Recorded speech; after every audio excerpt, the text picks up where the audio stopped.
Hello, আসসালামু আলাইকুম। আশা করি আপনারা সকলেই ভালো আছেন। আজকের বিকালের খবর।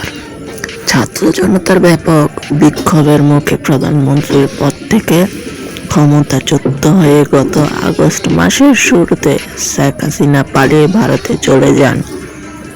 এরপর থেকে তিনি ভারতে অবস্থান করেছেন, তবে দেশটির ঠিক কোথায় তিনি অবস্থান করেছেন সেটি এখনো অজানা।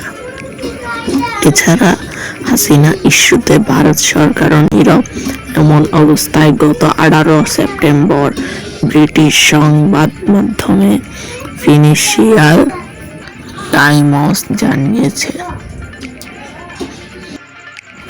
রাজধানী দিল্লিতে মেয়ের সঙ্গে থাকছেন হাসিনা।